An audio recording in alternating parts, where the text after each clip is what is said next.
ګرمي ده، ګراني ده او روژه هم ده، خو بیا هم د پېښور فردوس بازار کې میله لګېدلې ده. په دې میله کې څه څه خرڅېږي او د هغې قیمتونه څومره دي، راځئ چې وګورو په دې ریپورټ کې.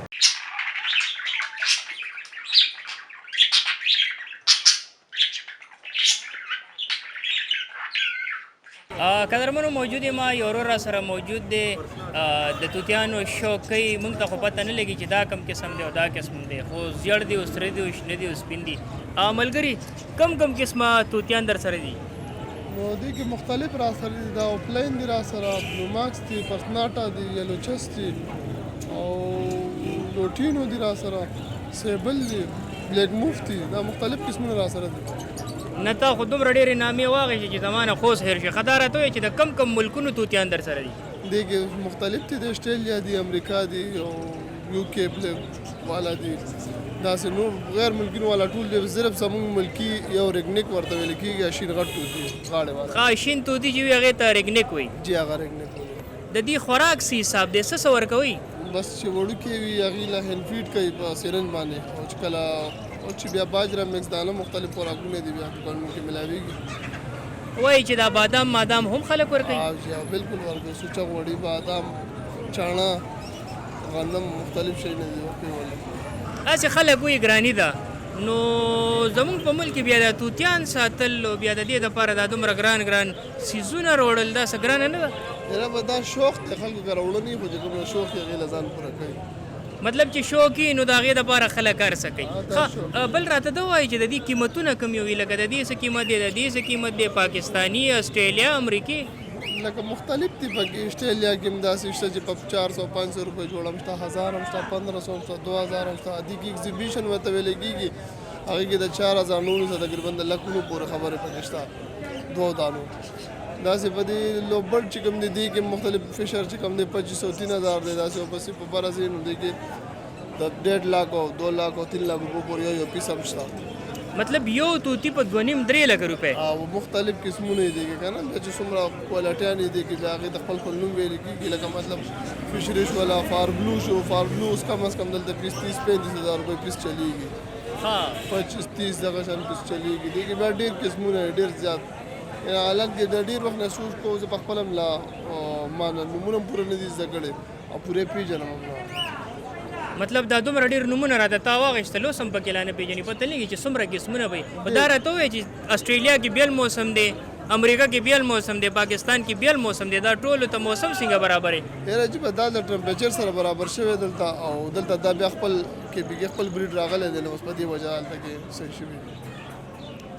دا راته وایي چې تاسو څومره ساتلي دي؟ اورېدي غټ غټ دلته ډیلران شته که نه چې لکه مطلب د دې فارمینګ کوي، بچي راځي او بچي خرڅوي، بیا د هغې انجکشن یې ورته وایي، دوایي یې کوي، ډاکټر یې کوي؟ ډېر بالکل ښه ډېر دی. تاسو د څومره انویسټمنټ کړی دی او دلته کې پېښور کې هسې نور څومره کسان دي چې لکه ډېر انویسټمنټ یې کړي؟ یاره موږ سره خو دومره خاص نشته، دغه 2.5 لک روپو شته دی را سره، مختصر غونډه کې شوق کوم او خلکو سره په کروڑو په ارباو دي. خلکو لکه شوق هم کوي او څوک یې روزګار کوي او څوک یې فارم کوي، لکه مطلب فارمونه کلو کړي دي، نو مختلف سطح باندې خلکو کار روان کړی دی. یو جهان من ندی وایي چې ما سره خو د 2.5-3 لکو پورې دغه توتیان دي، ما په خپل کور کې د دې دپاره ځای جوړ کړی دی. خو داسې خلک هم شته چې هغوی په کروڑاو باندې د دې بزنس کوي او هر کال د هغې نه 50 لکه 40 لکه 10 لکه چې دی هغه ګټه کوي. دا ټولې پیسې کوم چې د ګټه دي دا د هغې نه علاوه دي چې کومې په دې لګي، که د دې په خوراک لګي، که د دې په ډاکټر لګي، که د دې په انجکشن لګي، نو دا هم یوه لویه انډسټري ده کوم چې زمونږ دغه رونه دې ته لاندې وتي دي، خو موږ خلک په دغه باندې نه رسو.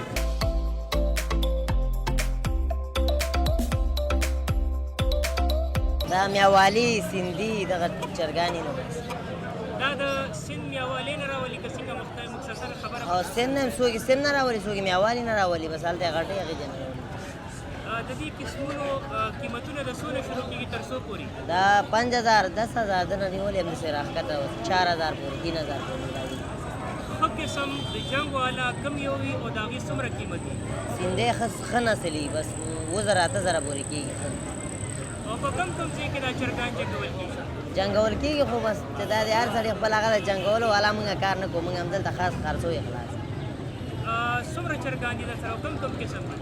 بس همدغه یو واته دانې دي او میوالی او سیندی دغه پکې شته خپل ځان دپاره جنګ دپاره دې کم یو ساتلی یا ما زه شوق نه کوم شوقي نه دا په کم کم ځای کې د دې جنګونه ډېر کېږي دا نو چې کوم ځای کې میلي بس همغلته خلک په جنګ اچي پنجاب کې دې علاقو کې زیات د خیبر پښتونخوا چرګان شته داسې خپل نسل ته نشته یاره دې ځای څه معلومه راته نه ده خو دا پنجاب خلک یې زیات جنګي که نه هلته جګړو باندې اچي دلته ګوره دا پراته شي دي لاندې دا اوریجنل شی دی دا ګران دي دې کې هر دلته په چرګان چوک هر قسمه ملاوېږي لکه د پارامین په وطنو خلک ورته یو کورنیم په دغه حساب کتاب دی که نه خو دا پکې ډېر ګران چرګان دي ښه د کم کم ځای چرګان مشهور دي جنګ دپاره جنګولو والا موږ نه وو موږ لالې والې وو هغه هغوی جنګولو والا سره دا خبره وکړه موږ جنګولو والا نه یو موږ لالې والې وو لالې والا وطني وړیا پیژنو پارامي وړیا هم پیژنو په میله کې موجود د مارغانو او چرګانو والا وایي چې شوق څه قیمت نه لري ځکه خو هغوی په دې ګرانۍ کې هم دغه ګران شوقونه پوره کوي د کیمرامین محمد خالد سره کاشف عزیز وحدت نیوز پېښور